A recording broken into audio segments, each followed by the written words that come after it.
میں ڈائری کی طرف واپس آتا ہوں۔ ڈائری پڑھنے کے بعد 3 آراء پیدا ہوتی ہیں۔ 1. عمران خان مکمل طور پر بشریٰ بی بی کے زیر اثر ہیں۔ ان کے کھانے پینے اور دواؤں تک کا فیصلہ بی بی کرتی ہیں۔ عام حالات میں اس میں کوئی مذائقہ نہیں ہوتا۔ دنیا کے 90% خامدوں کے فیصلے ان کی بیویاں کرتی ہیں، لیکن جہاں ریاست اور سیاست کے امور آ جاتے ہیں وہاں معاملہ بدل جاتا ہے۔ بشریٰ بی بی اگر سیاستدان ہوتی تو یہ ان کا کوئی انتظامی تجربہ ہوتا تو بھی یہ چیز قابل فہم تھی، جبکہ یہ مکمل طور پر ہاؤس وائف ہیں، لہٰذا یہ ریاست اور سیاست کا فیصلہ کیسے کر سکتی ہیں؟ 2.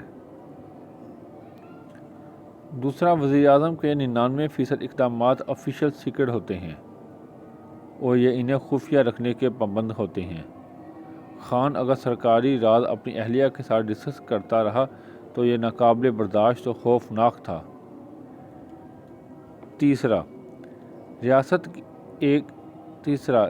ایک پریکٹیکل چیز ہوتی ہے۔ یہ موکلات، جنوں اور وظائف سے نہیں چلائی جا سکتی۔ صدقات، خیرات اور وظائف کی اسلام میں بہت اہمیت ہے، لیکن اگر وزیر اعظم جنرل باجوہ یا جنرل فیض حمید سے ملاقات سے پہلے، صدر ڈونلڈ ٹرمپ سے میٹنگ سے قبل اور چین کے صدر کے سامنے بیٹھنے سے پہلے کالا بکرا آمنے سامنے سے گزار کر اس کا گوشت چیلوں کووں کو کھلائے گا یا اپنے بیڈ روم میں ہڈیاں اور تعویذ رکھنا شروع کر دے گا تو اس کا کیا مطلب لیا جائے گا؟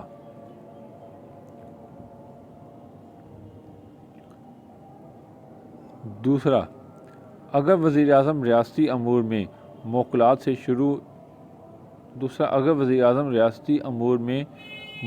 سے مشورہ شروع کر دیں یا وہ بیگم صاحبہ کے وظیفے اور مراقبے کے خاتمے کا انتظار کرنے لگیں تو پھر ہم اسے کیا کہیں گے؟ مجھے علیم خان نے بتایا تھا، فیڈرل سیکرٹریز کا فیصلہ بھی بیگم صاحبہ تصویریں دیکھ کر کیا کرتی تھیں۔ انہیں امیدواروں کی تصویریں بھجوائی جاتی تھیں اور وہ تصویروں پر کچھ پڑھ کر فیصلہ کرتی تھیں اور وزیر اعظم عمران خان ان کے حکم کے مطابق آرڈر جاری کرا دیتے تھے۔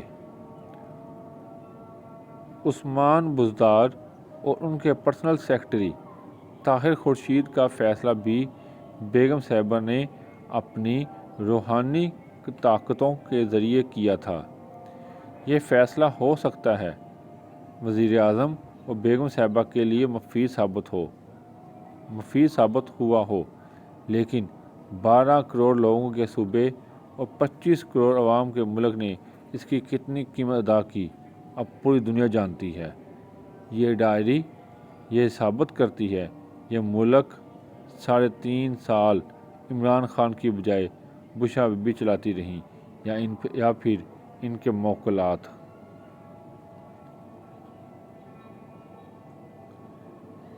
اس کے گھر میں بچوں کے کھلونے بھی تھے اور 3 زبانوں میں بچوں کی کتابیں بھی، لہٰذا میں تو اسامہ کے گھر تک بھی پہنچ گیا تھا اور جنرل باجوہ تک بھی اور بشریٰ بی بی کے نکاح نامے اور حق مہر تک بھی، اور یہ میرا کام ہے۔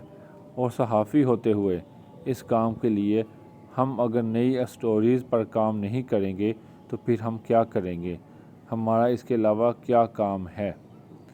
اسامہ بن لادن نے گھر میں سیکورٹی کی وجہ سے نیٹ اور کیبل نہیں لگوائی تھی۔ اس کے لیے شوز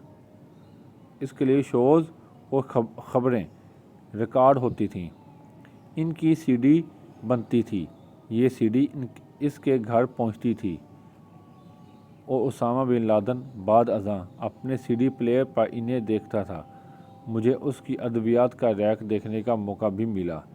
اس میں بھارت کے ایک مسلمان حکیم کی مجون بھی تھی اور مجھے اس ڈائری کو پڑھنے کا اتفاق بھی ہوا جس میں اس نے اس پٹواری کا ذکر کیا تھا جس نے اس کے ساتھیوں سے 50,000 روپے رشوت لے کر زمین ٹرانسفر کی تھی۔ بشا بیوی کی ڈائری بھی اب سرکاری ریکارڈ کا حصہ بن چکی ہے اور اسے اب تک درجنوں سرکاری اور غیر سرکاری لوگ پڑھ چکے ہیں، لہذا میں نے کوئی غیر اخلاقی حرکت نہیں کی۔ اور تیسرا سوال میں اس تک کیسے پہنچ گیا؟ اس کا سیدھا سا جواب ہے، صحافیوں کا کیا کام ہوتا ہے؟ ہم وہاں تک پہنچ جاتے ہیں جہاں تک حکومت بھی نہیں پہنچ پاتی۔ مثلاً 2 مئی 2011 کو ایبٹ آباد میں اسامہ بن لادن کے گھر پر امریکی حملے کے اگلے دن میں اس کے گھر میں گھس گیا۔ میں نے تمام کمرے گھوم پھر کر دیکھے، حتیٰ کہ اس کا برآمدہ نما کمرے میں بھی گیا جہاں اسامہ بن لادن چھت کے رسے سے لٹک کر ایکسرسائز کیا کرتا تھا۔ مجھے اس کی سی ڈی کی کلیکشن بھی دیکھنے کا اتفاق ہوا اور ان اینکرز کے نام پڑھنے کا بھی موقع ملا جن کے وہ ریکارڈڈ شوز دیکھتا تھا۔ اس کا جواب ہے، ڈائری جب تک پرسنل رہے اس وقت تک پرسنل ہوتی ہے، لیکن جب یہ سرکاری ریکارڈ کا حصہ بن جائے تو نوعیت بدل جاتی ہے۔ اس وقت بھی ہزاروں ڈائریاں لائبریریوں اور عجائب گھروں میں پڑی ہیں اور انہیں روزانہ ہزاروں لوگ پڑھتے ہیں، حتیٰ کہ علامہ اقبال، قائد اعظم اور فاطمہ جناح کی ڈائریاں بھی پڑھی جاتی ہیں۔ ایوب خان کی ڈائریوں پر کتابیں لکھی جا چکی ہیں۔ Einstein, Dostoevsky, Charles Darwin, Marco Polo وغیرہ کی ڈائریاں بھی پبلک ہو چکی ہیں۔